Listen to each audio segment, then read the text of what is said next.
guides us to march forward. Honorable Speaker, I present the budget for 25-26.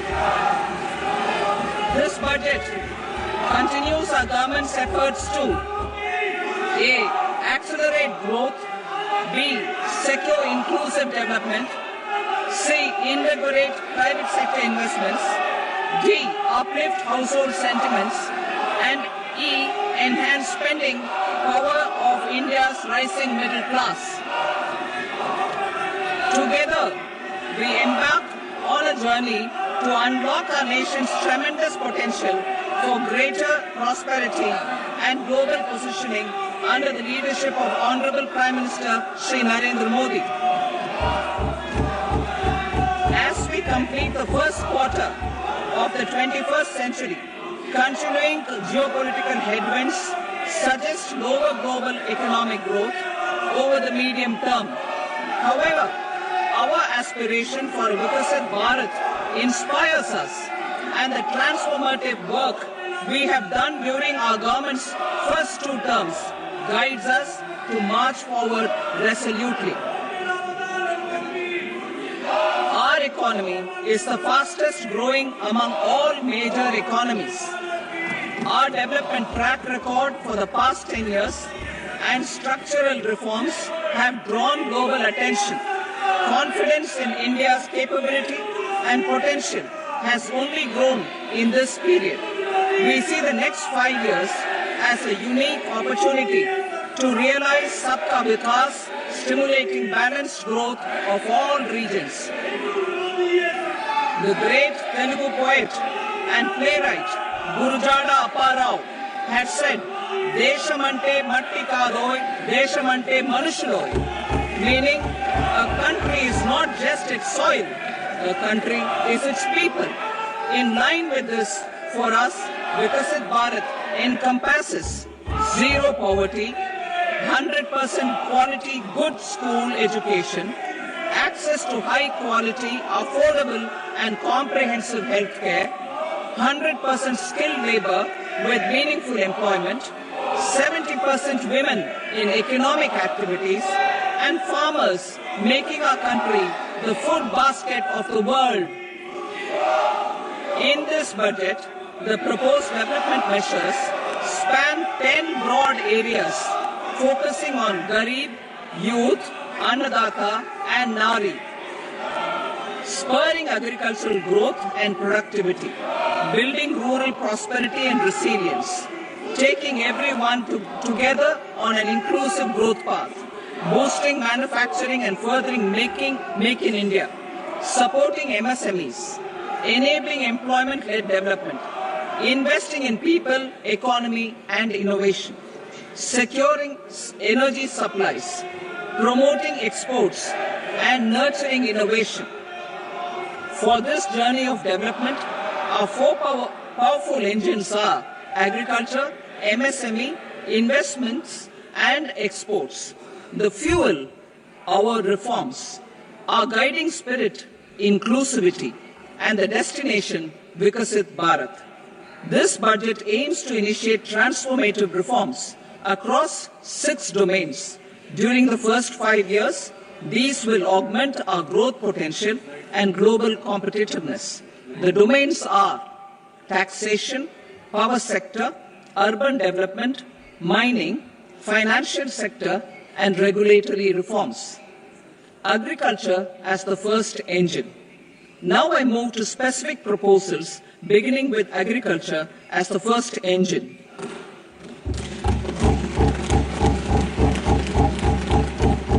Prime Minister Dhan Dhanya Krishi Yojana, developing agri-districts program. Motivated by the success of the aspirational district program, our government will undertake a Prime Minister Dhan Dhanya Krishi Yojana in partnership with states.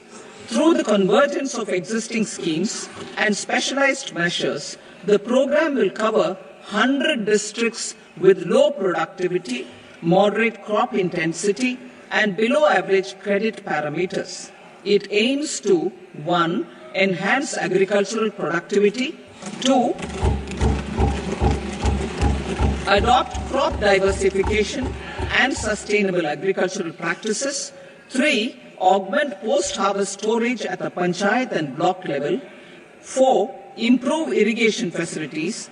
And 5. Facilitate availability of long-term and short-term credit. This program is likely to help 1.7 crore farmers. Building rural prosperity and resilience. A comprehensive multi-sectoral rural prosperity and resilience program will be launched in partnership with the states.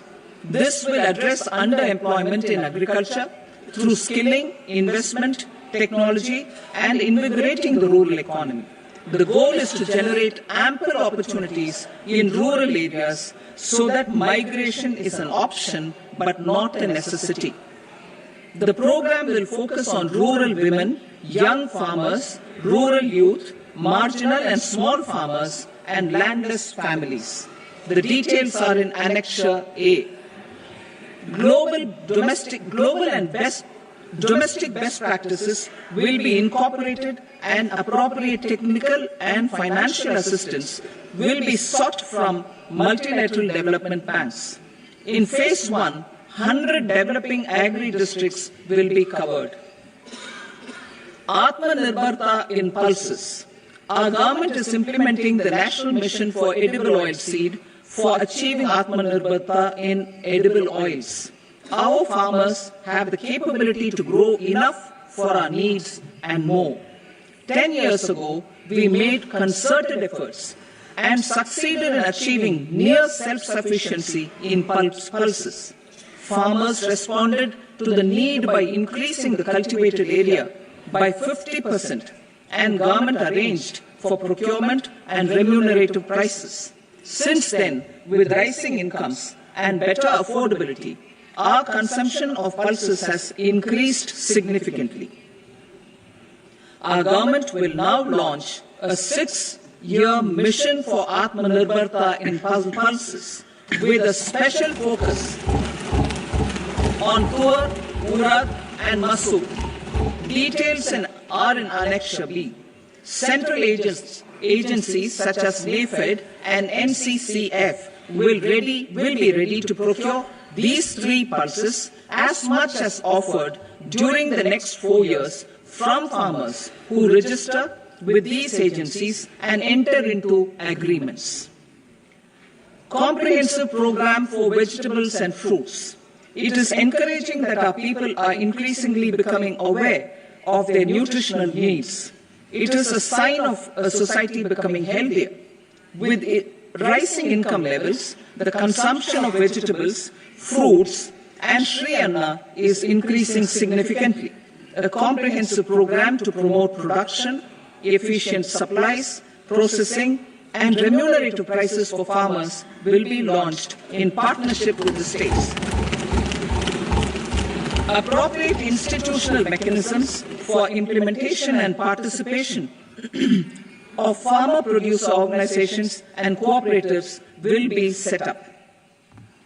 Makhana Board in Bihar. For this, there is a special opportunity for the people of Bihar. A Makhana Board will be established in the state to improve production, processing, value addition, and marketing of makhana. The people engaged in these activities will be organized into FPOs. The board will provide hand-holding and training support to makhana farmers and will also work to ensure they receive the benefits of all relevant government schemes. A national mission on high-yielding seeds will be launched, aimed at 1. Strengthening research ecosystem, 2.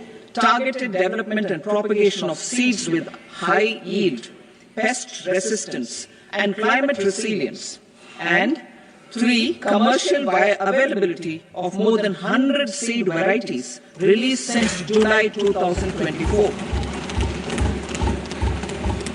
India ranks second largest globally in fish production and aquaculture.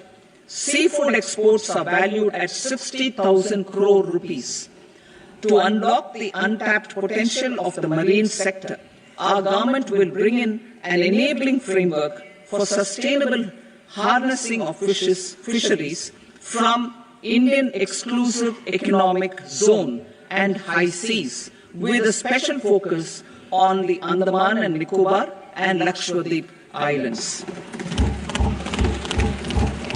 For the benefit of lakhs of cotton growing farmers, I am pleased to announce a mission for cotton productivity. This 5-year mission will facilitate significant improvements in productivity and sustainability of cotton farming and promote extra long staple cotton varieties. The best of science and technology support will be provided to farmers. Aligned with our integrated 5F vision for the textile sector, this will help in increasing incomes of the farmers and ensure a steady supply of quality cotton for rejuvenating India's traditional textile sector. Kisan credit cards facilitate short-term loans for 7.7 crore farmers, fishermen, and dairy farmers. The loan limit under modified interest subvention scheme will be enhanced from 3 lakh rupees to 5 lakh rupees for loans taken through the KCC. For Atmanirbharta in urea production, our government had reopened 3 dormant urea plants in the eastern region. To further augment urea supply, a plant with annual capacity of 12.7 lakh metric tons will be set up at Namrup in Assam.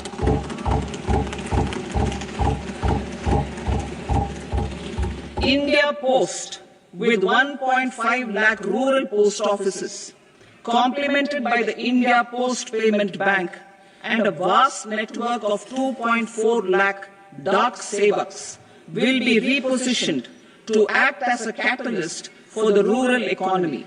Details are at Annexure C. India Post will also be transformed as a large public logistics organization. This will meet the rising needs of Vishwakarmas, new entrepreneurs, women, self-help groups, MSMEs, and the large business organizations. Our government will provide support to NCDC for its lending operations for the cooperative sector. MSMEs as the second engine. Now I move to MSMEs as the second engine, which encompasses manufacturing and services with a focus on MSMEs numbering 5.7 crores. Currently, over 1 crore registered MSMEs, employing 7.5 crore people and generating 36% of our manufacturing, have come together to position India as a global manufacturing hub. With their quality products, these MSMEs are responsible for 45% of our exports.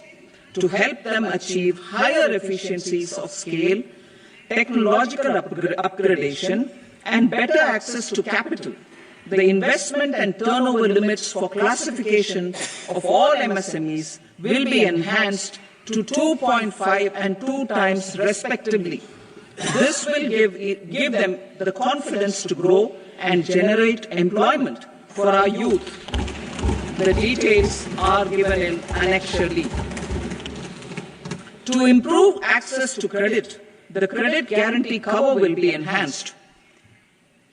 First, for micro and small enterprises from 5 crore to 10 crore rupees, leading to additional credit of 1.5 lakh crores in the next 5 years. Second, for startups from 10 crore rupees to 20 crore rupees, with the guarantee fee being moderated to 1% for loans in 27 focus sectors which are important for Atmanirbhar Bharat. And for well-run exporter MSMEs, for term loans up to 20 crore rupees.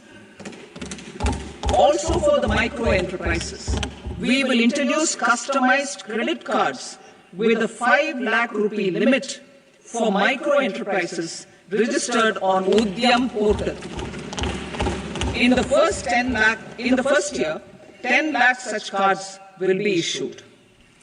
Fund of funds for startups. The Alternate Investment Fund, AIFs, for startups have received commitments of more than 91,000 crores rupees. These are supported by the fund of funds set up with the Government of India's contribution of 10,000 crore rupees. Now, a new fund of funds with expanded scope and a fresh contribution of another 10,000 crore rupees will be set up. A new scheme will be launched for 5 lakh women, scheduled castes and scheduled tribes, first-time entrepreneurs.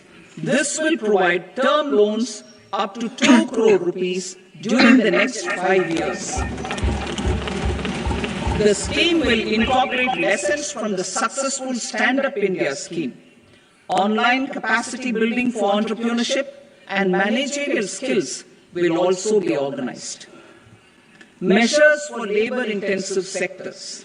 To promote employment and entrepreneurship opportunities in labor-intensive sectors, our government will undertake specific policy and facilitation measures.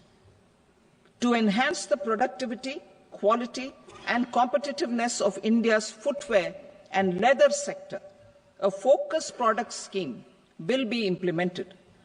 The scheme will support design capacity, component manufacturing, and machinery required for production of non-leather quality footwear, besides the support for leather footwear and products. The scheme is expected to facilitate employment for 22 lakh persons, generate over 4 lakh crore rupees, and exports of over 1.1 lakh crore rupees. Measures for the toys sector. Building on the National Action Plan for Toys, we will implement a scheme to make India a global hub for toys. The scheme will focus on development of clusters, skills, and a manufacturing ecosystem that will create high-quality, unique, innovative, and sustainable toys that will represent the Made in India brand. Support for food processing.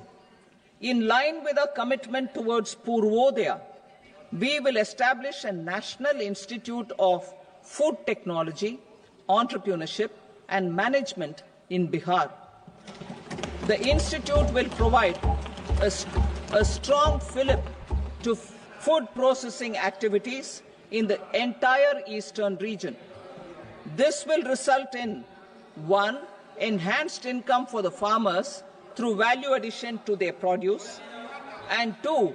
Skilling entrepreneurship and employment opportunities for the youth. Manufacturing mission, furthering Make in India.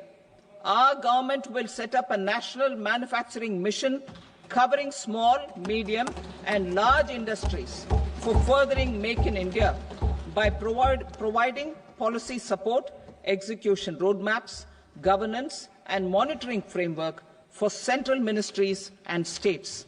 Details are in Annexure E. Given our commitment to climate-friendly development, the mission will also support clean tech manufacturing. This will aim to improve domestic value addition and build our ecosystem for solar PV cells, EV batteries, motors and controllers, electrolyzers, wind turbines, very high voltage transmission equipment, and grid-scale batteries. Investment as the third engine. Now I move to investment as the third engine, which encompasses investing in people, investing in the economy, and investing in innovation. Investing in people. Saksham Anganwadi and Poshan 2.0. Saksham Anganwadi and Poshan 2.0 program provides nutritional support to more than 8 crore children, 1 crore pregnant women and lactating mothers all over the country, and about 20 lakh adolescent girls in aspirational districts and the Northeast region. The cost norms for these nutritional support will be enhanced appropriately. Atal Tinkering Labs. 50,000 Atal Tinkering Labs will be set up in government schools in the next 5 years to cultivate the spirit of curiosity and innovation and foster a scientific temper among young minds. Broadband connectivity to government secondary schools and PHCs. Broadband connectivity will be provided to all government secondary schools and primary health centers in rural areas under the BharatNet project. Bharatiya Bhasha Pustak Scheme. We propose to implement a Bharatiya Bhasha Pustak scheme to provide digital form Indian language books for schools and for higher education. This aims to help students understand their subjects better and in their language. National Centers of Excellence for Skilling. Building on the initiative announced in the July 24 budget, 5 national centers of excellence for skilling will be set up with global expertise and partnerships to equip our youth with the skills required for Make for India, Make for the World manufacturing. The partnership will cover curriculum design, training of trainers, and a skills certification framework and periodic reviews. Expansion of capacity in IITs. Total number of students in 23 IITs has increased 100% from 65,000 to 1.35 lakh in the past 10 years.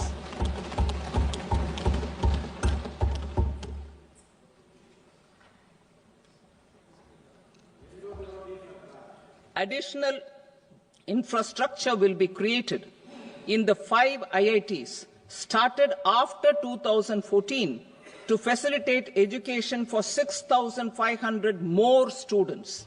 Hostel and other infrastructure capacity at IIT Patna will also be expanded.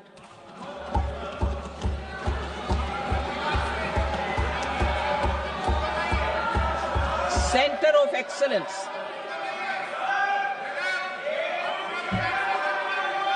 Center of Excellence in AI for Education. I had announced 3 centers of excellence in artificial intelligence for agriculture, health, and sustainable cities in 2023. Now a center of excellence in artificial intelligence for education will be set up with a total outlay of 500 crores. Expansion of medical education.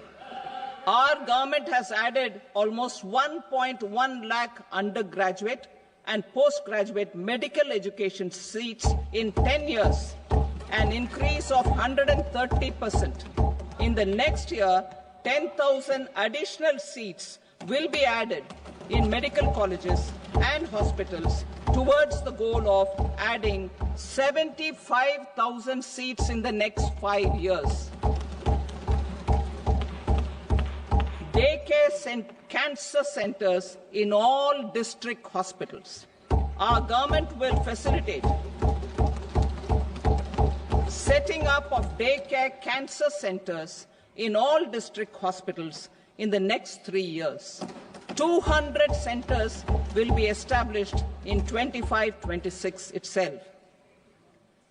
Strengthening urban livelihoods. Our government has been giving priority to assisting urban poor and vulnerable groups. A scheme for socio-economic upliftment of urban workers will be implemented to help them improve their incomes, have sustainable livelihoods, and a better quality of life.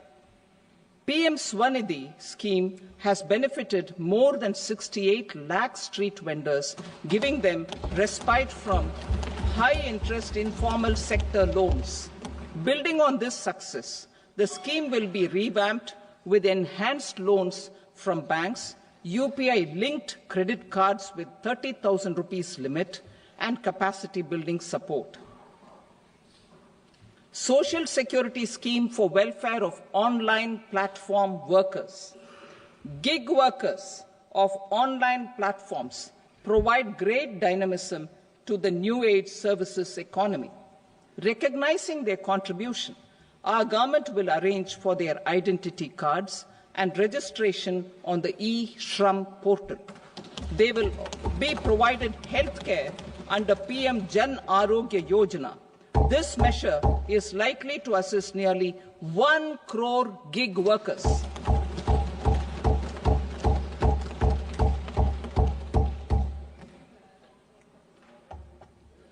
Investing in the economy, public-private partnership in infrastructure.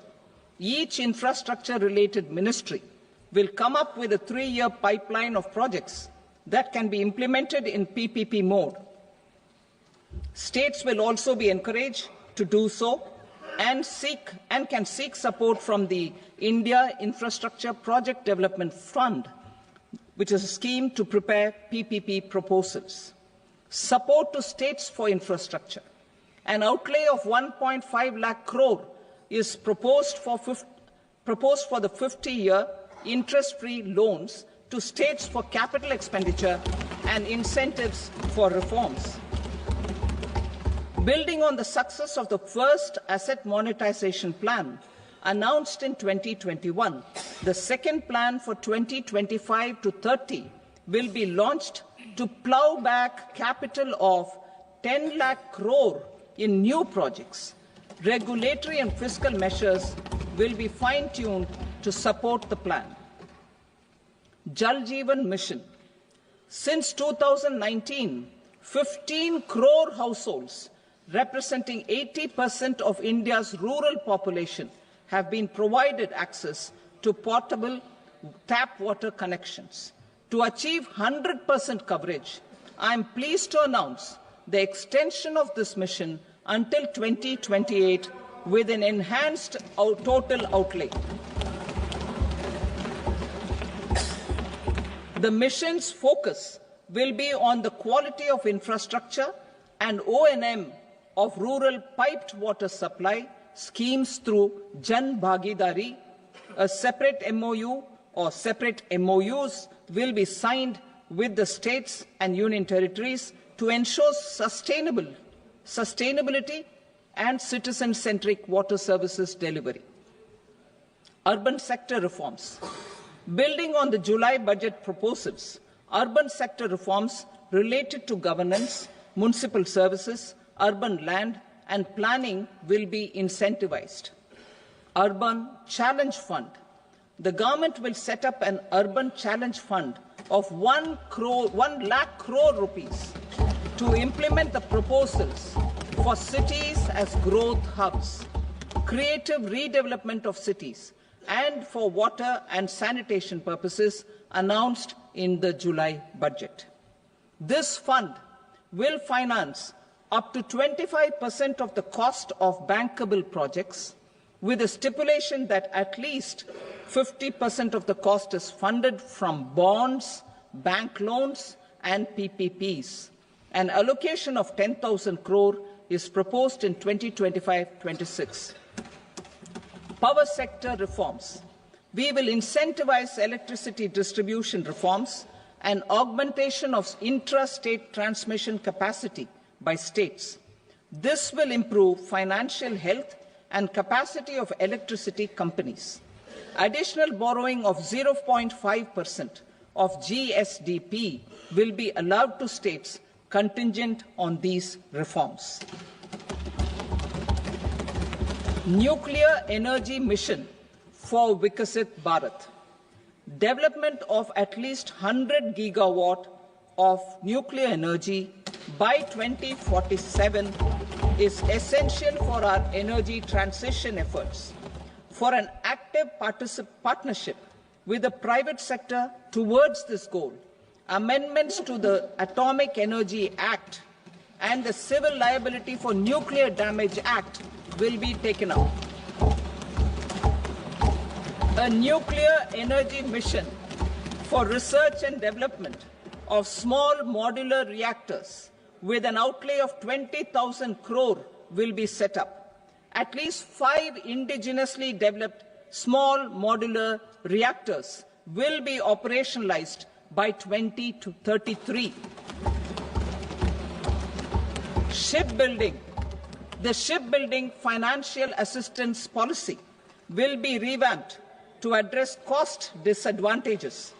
This will also include credit notes for shipbreaking in Indian yards to promote the circular economy. Large ships above a specified size will be included in the infrastructure harmonized master list. Shipbuilding clusters will be facilitated to increase the range, categories and capacity of ships. This will include additional infrastructure, facilities, skilling and technology to develop the entire ecosystem. Maritime Development Fund. For long-term financing for the maritime industry, a Maritime Development Fund with a corpus of 25,000 crore rupees will be set up. This will be for distributed support and promoting competition. This will have up to 49% contribution by the government, and the balance will be mobilized from ports and from private sector. UDAN regional connectivity schemes. UDAN has enabled 1.5 crore middle-class people to meet their aspirations for speedier travel. The scheme has connected 88 ports, airports, and operationalized 619 routes. Inspired by that success, a modified UDAN scheme will be launched to enhance regional connectivity to 120 new destinations and carry 4 crore passengers in the next 10 years. 4 crore additional passengers in the next 10 years. The scheme will also support helipads and smaller airports in hilly, aspirational and northeast regional districts. Greenfield airports will be facilitated in Bihar to meet the future needs of the state. These will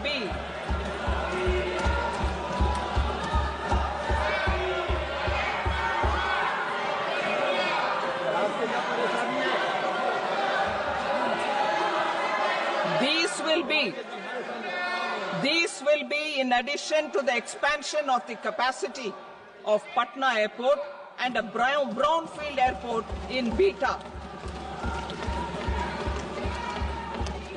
Western Kosi Canal project in Mithilanchal. Financial support will be provided for the Western Kosi Canal ERM project, benefiting a large number of farmers cultivating over 50,000 hectares of land in the Mithilanchal region of Bihar.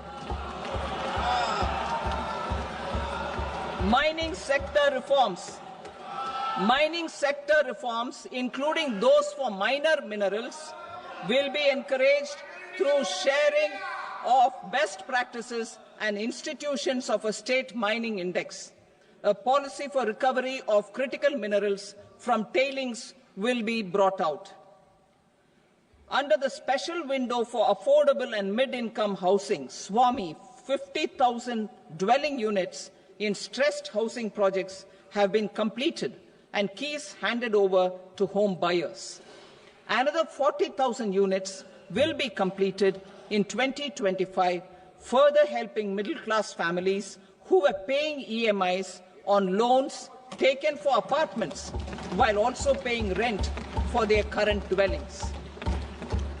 Building on this success, SWAMI Fund 2 will be established as a blended finance facility with contribution from the government, banks and private investors.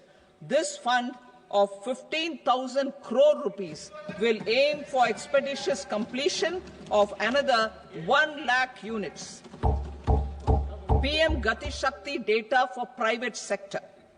For furthering PPPs and assisting the private sector, in project planning, access to relevant data and maps from the PM Gati Shakti portal will be provided. Tourism for employment-led growth. Top 50 tourist destination sites in the country will be developed in partnership with states through a challenge mode. Land for building key infrastructure will have to be provided by the states. Hotels in these destinations will be included in the infrastructure harmonized list. The following measures will be taken for facilitating employment-led growth: organizing intensive skill development programs for our youth, including in institutes of hospitality management, providing mudra loans for homestays, improving ease of travel and connectivity to tourist destinations, providing performance-linked incentives to states for effective destination management, including tourist amenities, cleanliness, and marketing efforts, and introducing streamlined e-visa facilities along with visa fee waivers for certain tourist groups. Continuing with the emphasis on places of spiritual and religious significance, in the July budget, there will be a special focus on destinations related to the life and times of Lord Buddha. Medical tourism and Heal in India. Medical tourism and Heal in India will be promoted in partnership with the private sector, along with capacity building and easier visa norms. Investing in innovation. To implement private sector-driven research, development and innovation initiatives announced in the July budget, I am now allocating 20,000 crore rupees for this purpose. A deep tech fund of funds will also be explored to catalyze the next generation startups as a part of this initiative. In the next 5 years, under the PM Research Fellowship Scheme, we will provide 10,000 fellowships for technological research in IITs and IISc with enhanced financial support. The second gene bank with 10 lakh germplasm lines will be set up for future food and nutritional security. This will provide conservation support to both public and private sectors for genetic resources. We will start a national geospatial mission to develop foundational geospatial infrastructure and data. Using PM Gati Shakti, this mission will facilitate modernization of land records, urban planning, and design of infrastructure projects. A Gyan Bharatam mission for survey, documentation, and conservation of our manuscript heritage with academic institutions, museums, libraries, and private collectors will be undertaken to cover more than 1 crore manuscripts. We will set up a national digital repository of Indian knowledge systems for knowledge sharing. Now I move to exports as the fourth engine. We will set up an export promotion mission with sectoral and ministerial targets driven jointly by the Ministries of Commerce, MSME, and Finance. It will facilitate easy access to export credit, cross-border factoring support, support to MSMEs to tackle non-tariff measures in overseas markets. A digital public infrastructure, Bharat Trade Net, for international trade will be set up as a unified platform for trade documentation and financing solutions. This will complement the Unified Logistics Interface platform. The BTN will be aligned with international practices. Support will be provided to develop domestic manufacturing capacities for our economy's integration with global supply chains. Sectors will be identified based on objective criteria. Facilitation groups with participation of senior officers and industry representatives will be formed for select products and supply chains. Through this, there are huge opportunities related to Industry 4.0, which needs high skills and talent. Our youth have both. Our government will support the domestic electronic equipment industry to leverage this opportunity for the benefit of our youth.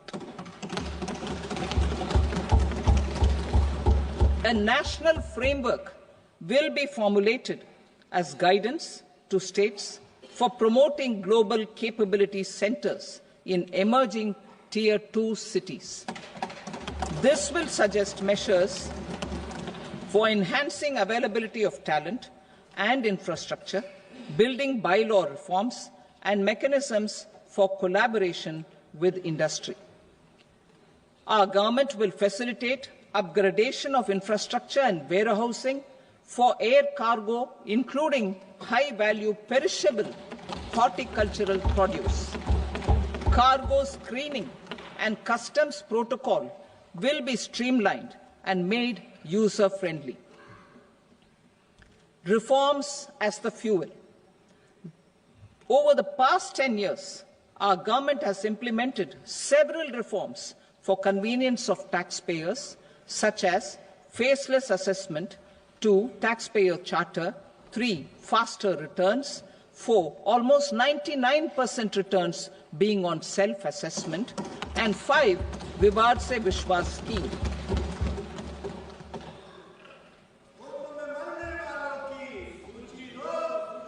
Continuing these efforts, I reaffirm the commitment of the Tax Department to trust first, scrutinize later.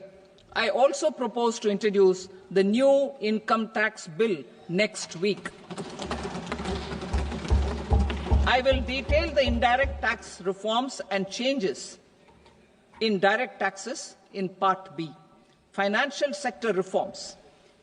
The FDI limit for the insurance sector will be raised from 74 to 100%. This enhanced limit will be available for those companies which invest the entire premium in India. The current guardrails and conditionalities associated with foreign investment will be reviewed and simplified. The services of India Post Payment Bank will be deepened and expanded in rural areas. NABFID will set up a partial credit enhancement facility for corporate bonds for infrastructure. Public sector banks will develop Grameen Credit Score framework to serve the credit needs of SHG members and people in rural areas. A forum for regulatory coordination and development of pension products will be set up. To implement the earlier announcement on simplifying the KYC processes, the revamped Central KYC Registry will be rolled out in 2025. We will also implement a streamlined system for periodic updating. Requirements and procedures for speedy approval of company mergers will be rationalized. The scope for fast-track mergers will also be widened and the process made simpler. As proposed in the interim budget, we signed bilateral investment treaties with 2 countries in 2024 to encourage sustained foreign investment, and in the spirit of First Develop India, the current model BIT will be revamped and made more investor-friendly. In the last 10 years, in several aspects, including financial and non-financial, our government has demonstrated a steadfast commitment to ease of doing business. We are determined to ensure that our regulations must keep up with technological innovations and global policy developments.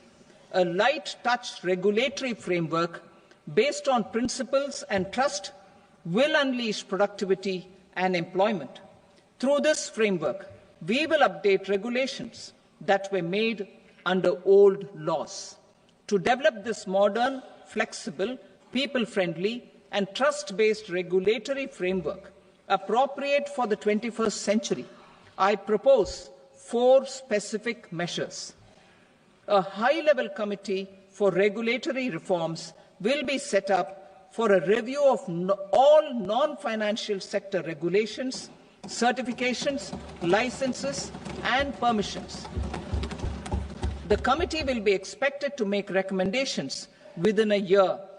The objective is to strengthen trust-based economic governance and take transformational measures to enhance ease of doing business, especially in matters of inspection and compliances. States will be encouraged to join in this endeavour.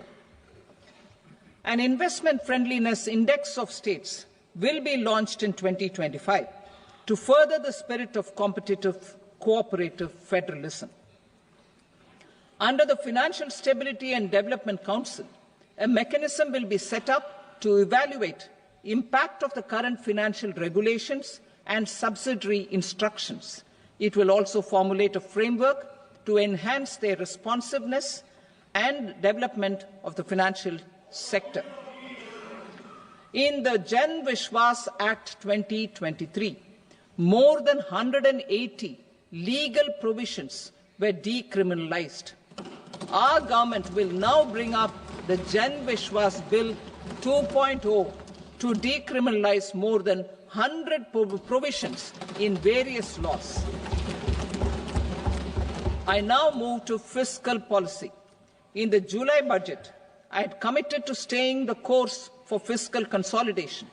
Our endeavour will be to keep the fiscal deficit each year such that central government debt remains on a declining path as a percentage of the GDP. The roadmap for the next 6 years has been detailed in the FRBM statement. Revised estimates for 2024-25. The revised estimate of the total receipts other than borrowings is 31.47 lakh crore rupees, of which the net tax receipts are 25.57 lakh crore rupees. The revised estimate of the total expenditure is 47.16 lakh crore rupees, of which the capital expenditure is about 10.18 lakh crore rupees. The revised estimate of the fiscal deficit is 4.8% of the GDP. Budget estimates for 25-26. Coming to 25-26, the total receipts other than borrowings and total expenditure are estimated at 34.96 lakh crore rupees and 50.65 lakh crore rupees respectively. The net tax receipts are estimated at 28.37 lakh crore rupees. The fiscal deficit is estimated to be 4.4% of GDP. To finance the fiscal deficit, the net market borrowings from dated securities are estimated at 11.54 lakh crore. The balance financing is expected to come from small savings and other sources.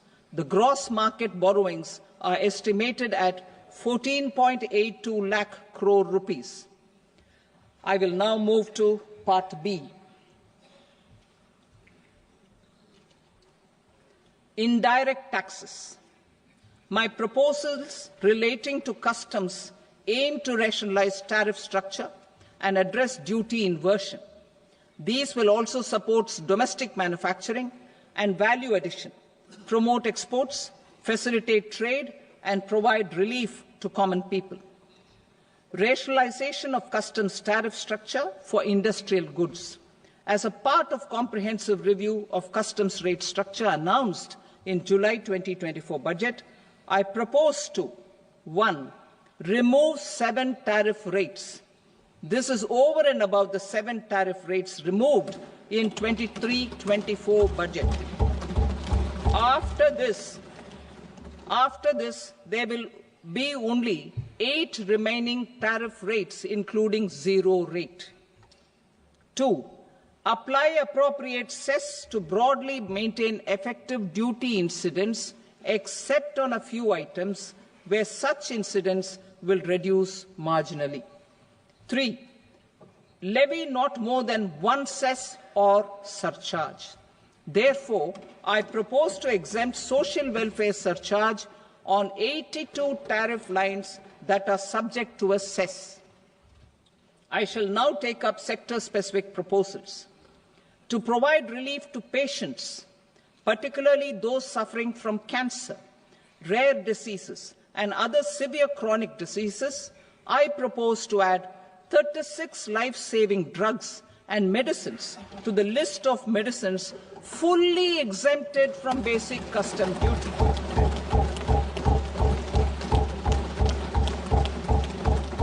I also propose to add 6 life-saving medicines to the list attracting concessional custom duty of 5%. Full exemption and concessional duty will also respectively apply on the bulk drugs for manufacture of the above. Specified drugs and medicines under patient assistance programs run by the pharmaceutical companies are fully exempt from BCD, provided the medicines are supplied free of cost to the patients. I propose to add 37 more medicines along with 13 new patient assistance programs. Support to domestic manufacturing and value addition. Critical minerals. In the July 2024 budget, I had fully exempted BCD on 25 critical minerals that are not domestically available. I had also reduced BCD of 2 other such minerals to provide a major fillip to their processing, especially by MSMEs. Now, I propose to fully exempt cobalt powder and waste, the scrap of lithium-ion battery, lead, zinc, and 12 more critical minerals. This will help secure their availability for manufacturing in India and promote more jobs for our youth. To promote domestic production of technical textile products such as agro-textiles, medical textiles, and geotextiles at competitive prices, I propose to add 2 more types of shuttle-less looms to the list of fully exempted textile machinery. I also propose to revise the BCD rate on knitted fabrics covered by 9 tariff lines from 10 or 20 to 20% or 115 rupees per kg, whichever is higher. Electronic goods. In line with our Make in India policy and to rectify inverted duty structure, I propose to increase the BCD on interactive flat panel display from 10% to 20% and reduce the BCD to 5% on open cell and other components. In 23-24 budget, for the manufacture of open cells of LCD, LED TVs, I had reduced the BCD on parts of open cells from 5% to 2.5%. To further boost the manufacture of such open cells, the BCD on these parts will now stand exempted. Lithium-ion battery. To the list of exempted capital goods, I propose to add 35 additional capital goods for EV battery manufacturing and 28 additional capital goods for mobile phone battery manufacturing. This will boost domestic manufacture of lithium-ion batteries, both for mobile phones and for electric vehicles. Shipping sector. Considering that shipbuilding has a long gestation period, I propose to continue the exemption of BCD on raw materials, components, consumables, or parts for the manufacture of ships for another 10 years.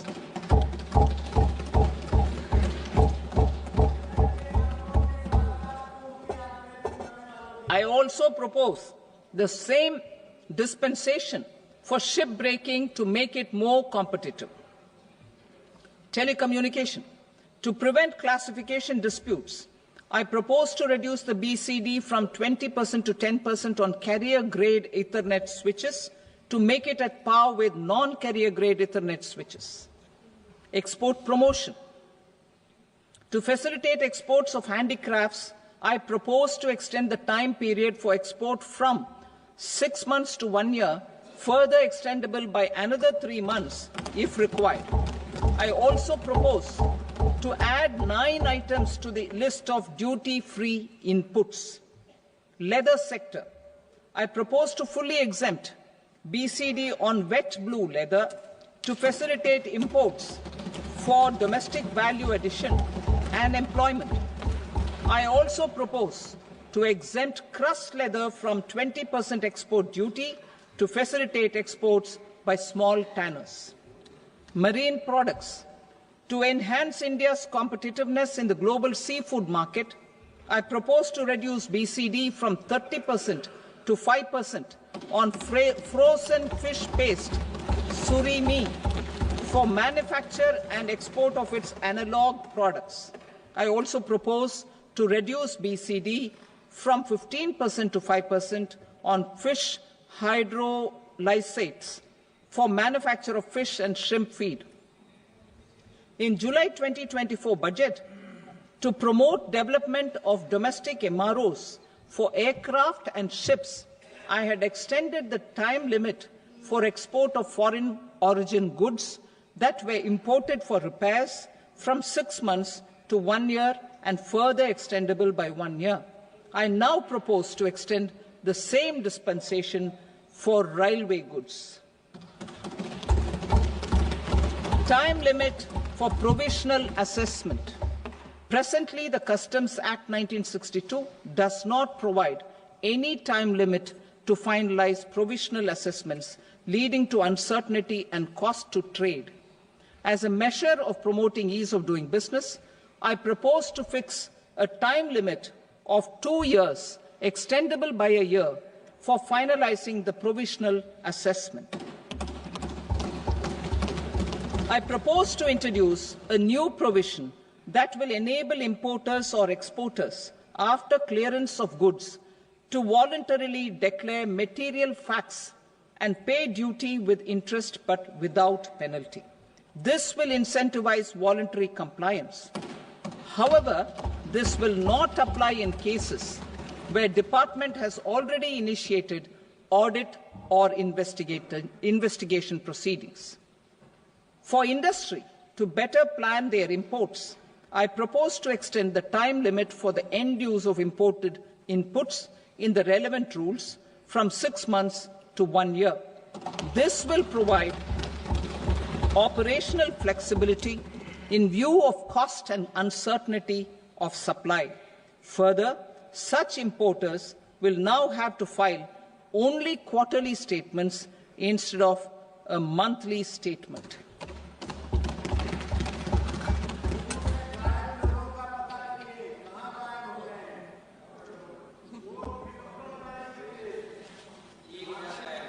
I now come to my direct tax proposals. In Part A, I have briefly underlined taxation reforms as one of key reforms to realize our vision of Vikasit Bharat. In respect of criminal law, our government had earlier ushered in Bharatiya Nyaya Sanhita, replacing Bharatiya Danda Sanhita. I am happy to inform this august House and the country that for new income tax bill will carry forward the same spirit of Nyaya in its drafting as well. The new bill will be clear and direct in text, with close to half of the present law in terms of both chapters and words.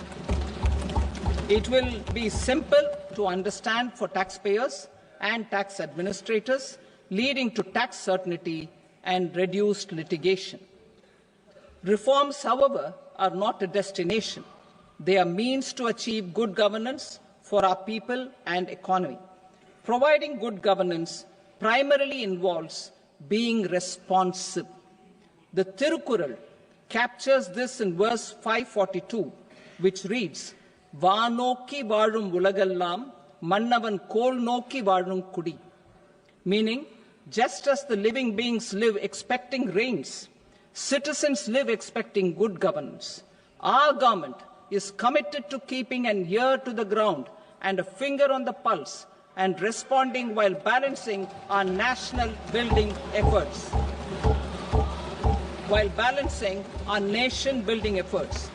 The following measures will detail just how our government will, under the guidance of PM Modi, has taken steps to understand and address.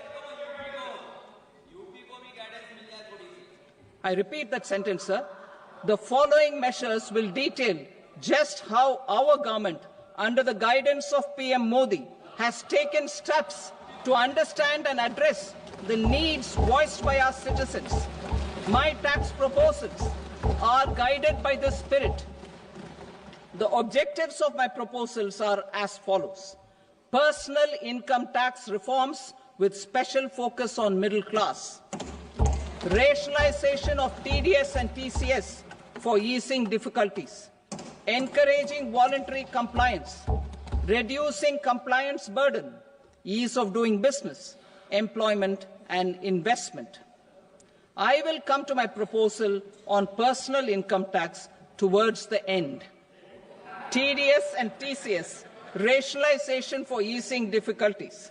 I propose to rationalize tax deduction at source, TDS, by reducing the number of rates and thresholds above which TDS is deducted. Further, threshold amounts for tax deduction will be increased for better clarity and uniformity. The limit for tax deduction on interest for senior citizens is being doubled from the present 50,000 rupees to 1 lakh rupees. Similarly, the annual limit of 2.40 lakh rupees for TDS on rent is being increased to 6 lakh rupees. This will reduce the number of transactions liable to TDS, thus benefiting small taxpayers receiving small payments. The threshold to collect tax at source, the TCS, on remittances under RBI's liberalized remittance scheme, the LRS, is proposed to be increased from 7 lakh to 10 lakhs. I also propose to remove TCS on remittances for education purposes, where such remittances is out of a loan taken from a specified financial institution. Both TDS and TCS are being applied on any transaction related to sale of goods. To prevent such compliance difficulties, I propose to omit the TCS. I also propose that the provisions of the higher TDS deduction will now apply only in non-PAN cases. In July 2024, the delay for payment of TDS up to the due date of filing statement was decriminalized. I propose to provide the same relaxation to TCS provisions as well. The government under the leadership of Prime Minister Modi believes in Sabka Saath, Sabka Vikas, Sabka Vishwas and Sabka Prayas. In line with this, we brought in updated return facility in 2022 for voluntary compliance by taxpayers who had omitted to report their correct income. Our trust in taxpayers was proved right. Nearly 90 lakh taxpayers voluntarily updated their incomes by paying additional tax. Taking this trust further, I now propose to extend the time limit to file updated returns for any assessment year from the current limit of 2 years to 4 years. I propose to reduce the compliance burden for small charitable trusts and institutions by increasing their period of registration from 5 years to 10 years. It is also proposed that disproportionate consequences do not arise for minor defaults such as incomplete applications filed by charitable entities. Presently, taxpayers can claim the annual value of self-occupied properties as nil only on the fulfillment of certain conditions.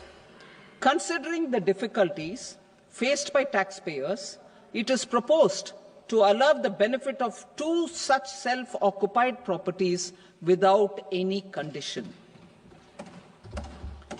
To streamline the process of transfer pricing and to provide an alternative to yearly examination, I propose to introduce a scheme for determining arm's length price of international transaction for a block period of 3 years. This will be in line with global best practices. With a view to reduce litigation and provide certainty in international taxation, the scope of safe harbor rules is being expanded. A number of senior and very senior citizens have very old national savings scheme accounts.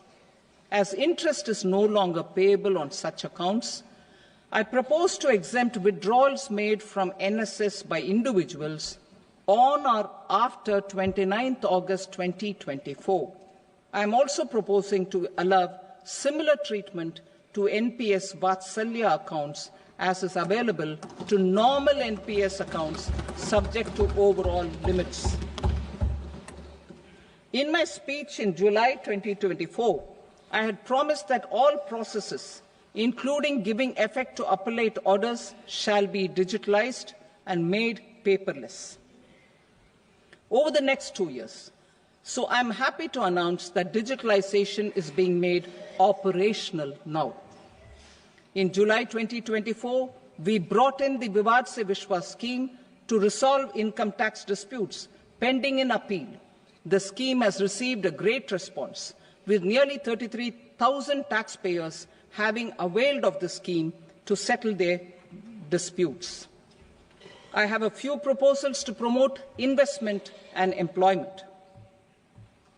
It is proposed to provide a presumptive taxation regime for non-residents who provide services to a resident company that is establishing or operating an electronics manufacturing facility.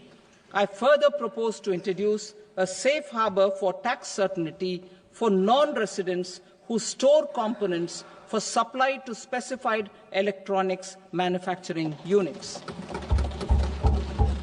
Presently, the tonnage tax scheme is available only to sea-going ships.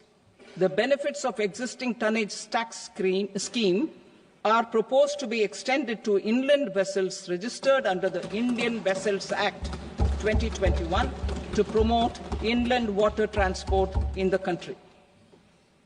Extension for incorporation of startups. We continue to support the Indian startup ecosystem. I propose to extend the period of incorporation by 5 years to allow the benefit available to startups which are incorporated before 1/4/2030. In order to attract and promote additional activities in the IFSC, I am inter alia proposing specific benefits to ship leasing units, insurance offices, and treasury centers of global companies which are set up in IFSC. Further, to claim benefits, the cut-off date for commencement in IFSC has also been extended by 5 years to 31/3/2030. Category 1 and Category 2 AIFs are undertaking investments in infrastructure and other such sectors. I propose to provide certainty of taxation to these entities on the gains from securities, to promote funding from sovereign wealth funds and pension funds to the infrastructure sector. I propose to extend the date of making an investment by 5 more years up to 31st March 2030.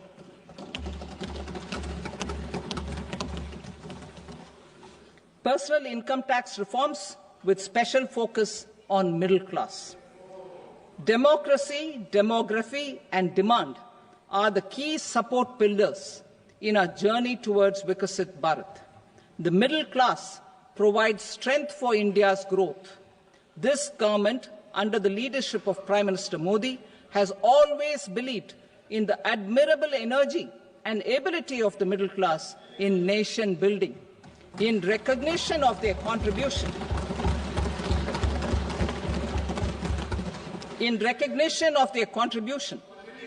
we have periodically reduced their tax burden. Right after 2014, the nil tax slab was raised to 2.5 lakhs of rupees, which was further raised to 5 lakh rupees in 2019 and to 7 lakh rupees in 2023.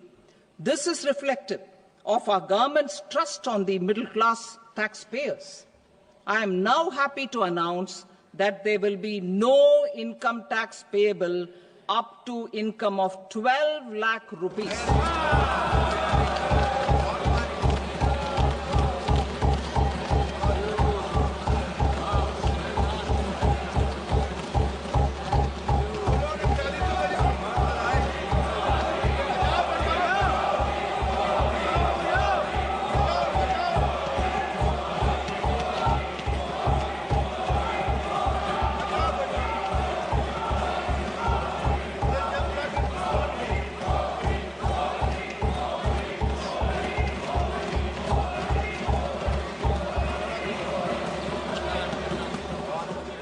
So, average income of 1 lakh per month, other than the special rate income such as capital gains, under the new regime.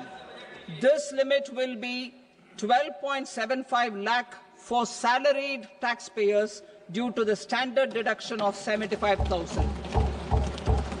Slabs and rates are being changed across the board to benefit all taxpayers. The new structure will substantially reduce the taxes of the middle class and leave more money in their hands, boosting household consumption, savings and investment. In the new tax regime, I propose to revise tax rate structures as follows: 0 to 4 lakh rupees nil, 4.8 lakh rupees to 4 to 8 lakh rupees 5%, 8 to 12 lakh rupees 10%, 12 to 16 lakh rupees 15%, 16 to 20 lakh rupees 20%, 20 to 24 lakh rupees 25%, and above 24 lakh rupees 30%. To taxpayers up to 12 lakh of normal income, other than special rate income such as capital gains. I read that again. To taxpayers up to 12 lakh of income, other than special rate income such as capital gains, tax rebate is being provided in addition to the benefit due to slab rate reduction in such a manner that there is no tax payable by them. The total tax benefit of slab rate changes and rebate at different income levels can be illustrated with a few examples. A taxpayer in the new regime with an income of 12 lakh rupees will get a benefit of 80,000 rupees in tax, which is 100% of tax payable as per the existing rates. A person having income of 18 lakh rupees will get a benefit of 70,000 rupees in tax, that is 30% of tax payable as per existing rates. A person with an income of 25 lakh gets a benefit of 1,10,000 rupees, that is 25% of his tax payable as per existing rates. Details of my tax proposals are given in the annexure. As a result of these proposals, Honourable Speaker, sir, revenue of about 1 lakh crore in direct taxes and 2,600 crores in indirect taxes will be foregone. Mr. Speaker, sir, with this, I commend the budget to this august House.